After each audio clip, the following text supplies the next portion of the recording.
Hi, good evening to all of you, and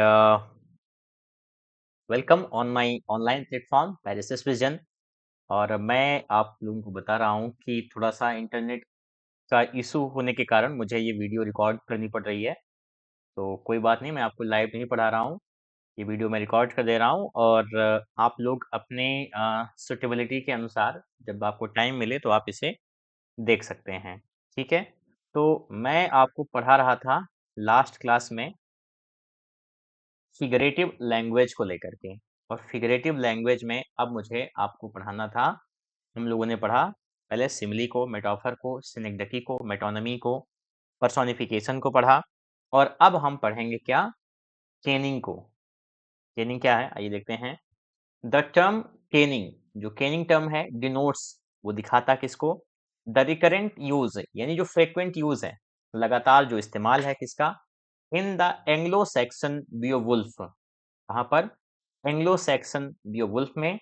and poems, या ऐसी और poems, कविताएं, जो कि कहाँ पे लिखी गई? Written in other old Germanic languages, इसमें लिखी गई अन्य जो ओल्ड जर्मनिक लैंग्वेजेस थी उसमें।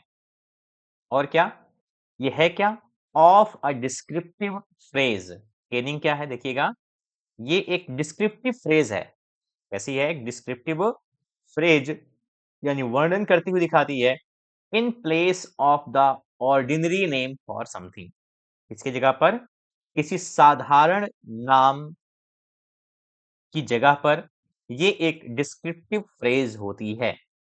दिस टाइप ऑफ पेरीफ्रेसिस, पेरीफ्रेसिस क्या होता है? जब किसी बात को हम डायरेक्ट कहने के बजाय इनडायरेक्टली कहते हैं, है ना? एक टाइप तरीके का आप मेटाफर ही समझिए। इस टाइप का जो पेरीफ्रेसिस है, यानी प्रत्यक्ष रूप से कही हुई जो बात है, विच एट टाइम्स, करेक्ट, जो उस समय बिकम्स, हो गई क्या? अ स्टीरियोटाइप्ड एक्सप्रेशन, एक ऐसी अभिव्यक्ति जो कैसी है? स्टीरियोटाइप्ड है। स्टीरियोटाइप क्या होता है? जब एक जैसी ही चीजें घटित हों, यानी ये जो अभिव्यक्ति थी वो उस समय ओल्ड जर्मनिक जो टाइम था उस समय स्टीरियोटाइप्ड एक्सप्रेशन एक बन गया। यह है क्या? Is an indication of the origin of these poems in oral tradition. कैसे? इज एन इंडिकेशन, एक तरीके से इंडिकेट करता है किसको? ऑफ द ओरिजिन, उत्पत्ति को, किसकी? ऑफ दीज पोएम्स, इस टाइप की पोएम्स को, जो कहां पर हैं? ओरल ट्रेडिशन में। कैसे? ओरल ट्रेडिशन में, यानी जो पोएम्स मौखिक रूप से रही हमारे सामने। होमर की इलियड और ओडिसी भी क्या है? ओरल ट्रेडिशन की पोयम को फिर से लिखा गया। समझ रहे हैं? सम केनिंग्स आर इंस्टेंसेस ऑफ मेटोनिमी, कह रहा कुछ केनिंग्स क्या हैं? वो मेटोनिमी के उदाहरण हैं। कैसे? The whale road for the sea, sea को क्या कहा गया? वेल रोड कहा गया। समझ रहे? कैसा? Well road. और क्या? The ring giver for a king, king को क्या कहा जाता था? रिंग गिवर कहा जाता था। अदर्स ऑफ सेनेकडकी, कुछ केनिंग्स किसके एग्जाम्पल हैं? सेनेकडकी के भी हैं। जैसे सिप को क्या कहा गया? द रिंग्ड प्रो, रिंग मतलब क्या? ठीक है, रिंग के टाइप का, घुमावदार। और प्रो मतलब क्या होता है? एक नाव का हिस्सा। रिंग्ड प्रो को क्या कहा गया? सिप की जगह पे रिंग्ड प्रो कहा गया। और कह रहा है स्टिल अदर्स डिस्क्राइब, ठीक है, और अन्य भी हैं जो क्या करते हैं? डिस्क्राइब करते हैं सैलिएंट और picturesque features of the object refer to, यानी जिस ऑब्जेक्ट को वो रेफर कर रहे हैं उसके कैसे? सैलिएंट, यानी जो विशेष, ठीक है, फीचर्स हैं उसको दिखाते हैं। जैसे देखिए, foamy necked floater, foamy necked floater for a ship under sail, कह रहा कोई जहाज है तो उसको क्या कहा गया? Foamy necked floater. और कैसे? बैटल को क्या कहा गया? स्टॉर्म ऑफ सोर्ड्स, यानी तलवार का क्या? तूफान, इसको बैटल की जगह पे कहा गया। तो ये सब किसके एग्जाम्पल हैं? केनिंग के एग्जाम्पल हैं। समझ लीजिए क्या है केनिंग। एक ओरल ट्रेडिशन की जो पोइट्री थी, जो कब? एंग्लो सैक्सन पीरियड में आती हैं। उस समय किसी चीज को उसका नाम ना लेने के बजाय, समझ रहे हैं, उसका नाम ना लेने के बजाय उसको हम किसी दूसरे नाम से कहते थे। और कुछ केनिंग्स मेटोनिमी थी, और कुछ कैनिंग्स क्या थी, वो सेनेगडकी थी। ठीक है, तो देखिए, other departures from the standard use of words often classified as tropes, कुछ और भी डिपार्चर्स हैं, यानी कुछ और भी हैं लिटरेरी, ठीक है, ऑब्जेक्ट्स जिनको हम क्या करते हैं, स्टैंडर्ड यूज ऑफ वर्ड्स से हट करके इस्तेमाल करते हैं। इनको प्रायः ट्रोप्स, ट्रोप्स मैंने ऊपर आपको बताया है क्या है, उसकी तरह से क्लासिफाई किया गया है।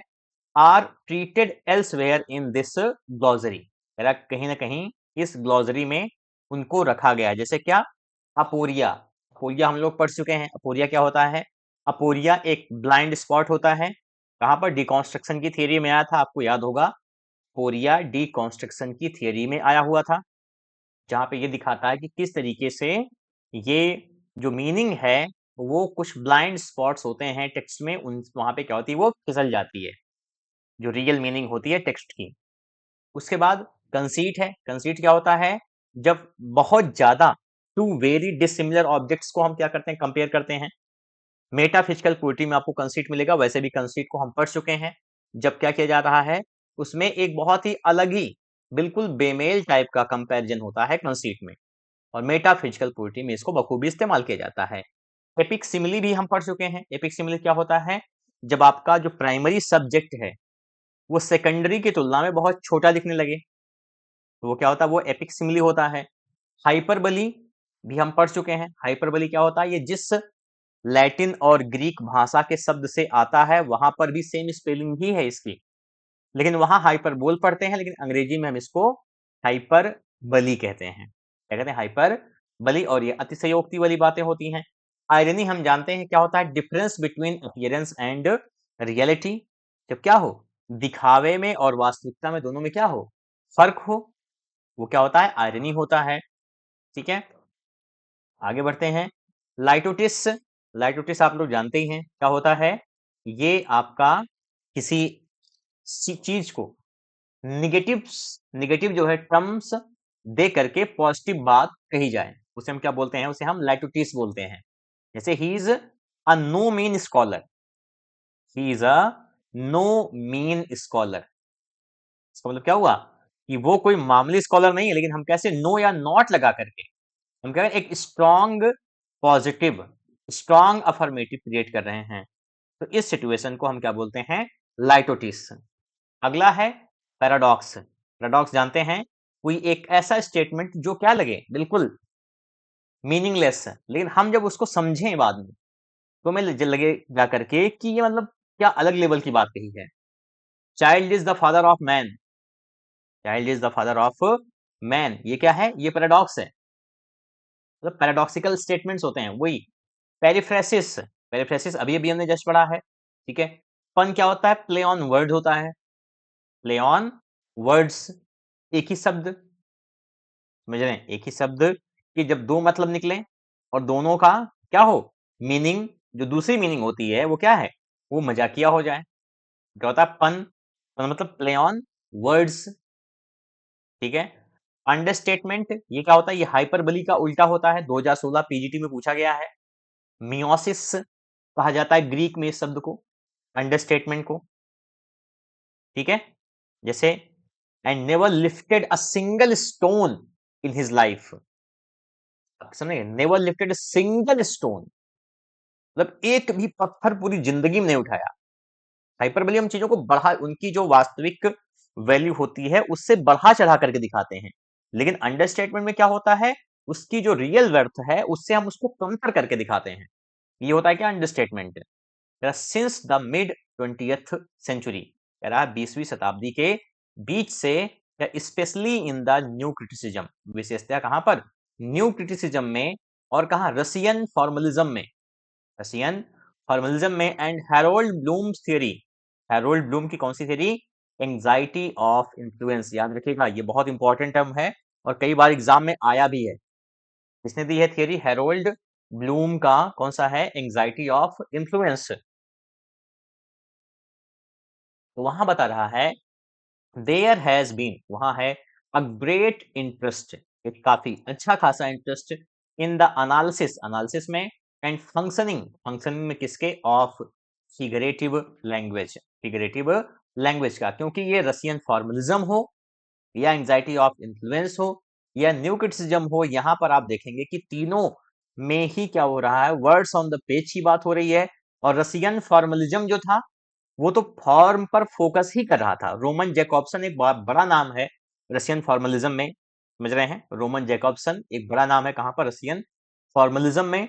तो वहां पर वो दिखाता है कि किस तरीके से ये क्या है कि हम फॉर्म पर ही अपना कंसंट्रेशन कर रहे हैं, फोकस कर रहे हैं। विच हैज वंस थॉट, और एक समय इसको माना गया क्या, टू बी लार्जली, मतलब काफी बड़े स्तर तक, क्या, द प्रोविंस, प्रोविंस है किसका, ऑफ पेडेंटिक रेटोरिसियंस, इनका पेडेंटिक रेटोरिसियन, पेडेंटिक मतलब क्या, जो पंडित टाइप के हैं एकदम से, जो रेट्रिक रेटोरिसियन मतलब जो भाषा का एकदम बेहतरीन इस्तेमाल जानते हो, रेट्रिक जो भाषा सीखे हो उसके जो क्या है, पंडित हैं एकदम से, पेडेंटिक हैं, उनकी एकदम से ये थी चीज। कह रहा in deconstructive criticism, deconstructive criticism में, specially in the writings of Jacques Derrida, विशेषतया किसकी राइटिंग में, जैक्स डेरिडा के, एंड पॉल डी मान, और किसके, पॉल डी मान के, the analysis of figurative language, figurative language का जो एनालिसिस है,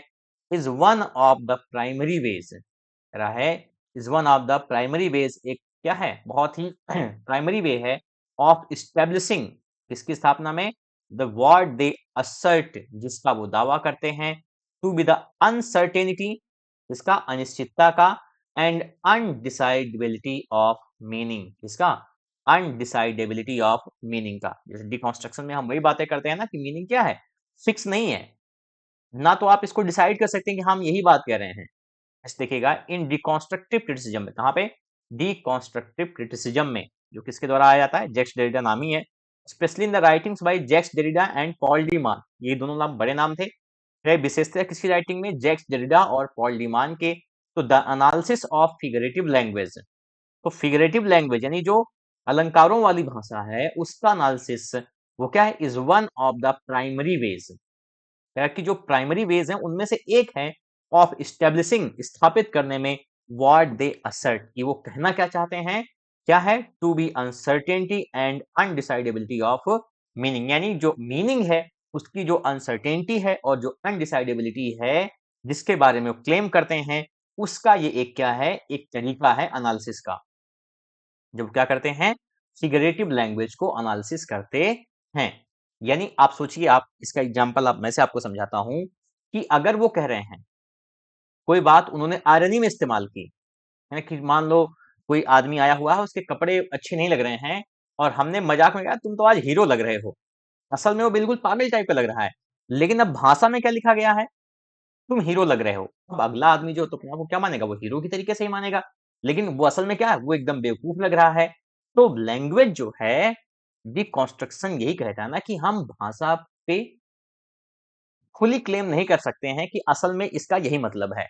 तो पॉल डीमान और जैक्स डेरिडा जब इस टाइप की आयरनी को देख रहे हैं, है ना, मान लीजिए पन उन्होंने इस्तेमाल कर लिया, उन्होंने क्या इस्तेमाल कर लिया, पन इस्तेमाल कर लिया, पैराडॉक्स इस्तेमाल कर लिया, child is the father of man कह लिया, तो अब इसका तो कोई अर्थ निकल ही नहीं रहा है।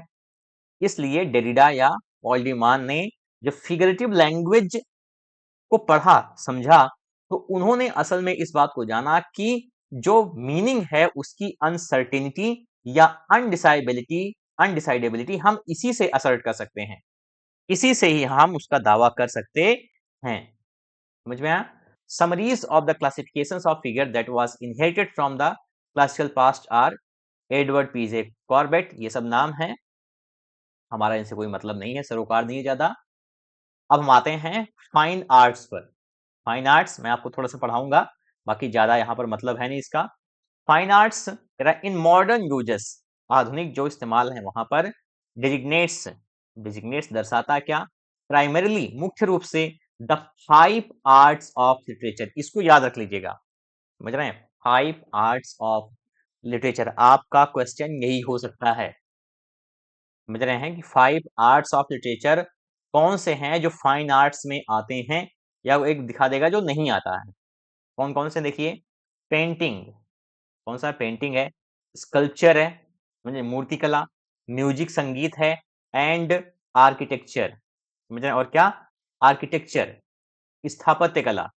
कौन कौन से हैं 5 पार्ट्स? लिटरेचर, साहित्य, पेंटिंग, स्कल्पचर, म्यूजिक और आर्किटेक्चर। ये 5 ऐसी चीजें हैं जो क्या हैं, ये फाइन आर्ट्स में आते हैं। इसमें आते हैं फाइन आर्ट्स में। इंडिविजुअल वर्क्स ऑफ आर्ट, जो इंडिविजुअल वर्क्स ऑफ आर्ट हैं, इन ऑल दीज मोड्स, इन सारे मोड्स में are held to share, are held to share a definite sorry a defining feature. ठीक है, एक डिफाइनिंग फीचर इनमें होता है। कैसे? दे आर ऑब्जेक्ट्स, ये वो ऑब्जेक्ट्स हैं that are to be regarded, ठीक है, जिनको माना जाता है, are to be regarded with a close, बहुत ही नजदीक से, एक्सक्लूसिव एंड प्लीजरेबल अटेंशन। कैसे? बहुत ही क्लोज, एक्सक्लूसिव या प्लीजरेबल अटेंशन से हम इनको रिगार्ड करते हैं, इनको देखते हैं, चाहे वो लिटरेचर हो, चाहे वो पेंटिंग हो, स्कल्पचर हो, म्यूजिक हो, चाहे आर्किटेक्चर हो। समझ रहे हैं? फाइन आर्ट्स की जो चीजें हैं, उनको आप बहुत इस तरीके से प्रेज नहीं कर सकते हैं कि आपको इनके बारे में कुछ भी नहीं पता है, तो आप इनके सामने खड़े होंगे तो आपको इनकी वर्थ समझ में नहीं आएगी। है ना? एक लिटरेचर है, शेक्सपियर का कोई वर्क है, उसको आप किसी आम आदमी को देंगे तो उसके लिए उसका कोई मतलब नहीं है, जब तक कि आप उसका क्लोज, एक्सक्लूसिव या प्लीजरेबल अटेंशन ना लें, उसको उस तरीके से ना देखें। ये क्या होता है? ये फाइन आर्ट्स में 5 आपके एलिमेंट्स हैं। ठीक है? दिस ग्रुपिंग ऑफ आर्ट्स, कह रहा है कि ये जो आर्ट्स की ग्रुपिंग है, जो 5 हैं, डिड नॉट अपीयर, वो नहीं आती है कहां पर? इन द राइटिंग्स ऑफ फिलोसफर्स, ठीक है, उन दार्शनिकों के लेखों में, एंड क्रिटिक्स, आलोचकों के, until the latter part of the 18th century, 18वीं सदी के लेटर पार्ट में, यानी कब? बाद में, 1750 के बाद वाले में ये नहीं आया था।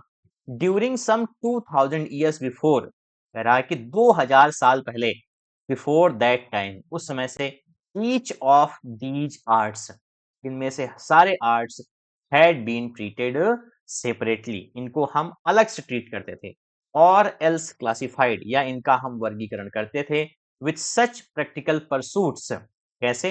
एक व्यवहारिक परसूट की जैसे, जैसे क्या है? एग्रीकल्चर एंड कारपेंट्री, चाहे वो एग्रीकल्चर की हो या कैसे कारपेंट्री हो। समझे? जैसे कि हम एग्रीकल्चर या कारपेंट्री का हम को ट्रीट करते हैं, वैसे हम इनका भी ट्रीटमेंट करते थे। When one of the arts was compare to another, जब कोई भी एक कला दूसरे से तुलना की गई उसकी, it was only in a limited way, तो वो कैसे? बहुत ही लिमिटेड वे में, बहुत छोटे तरीके से।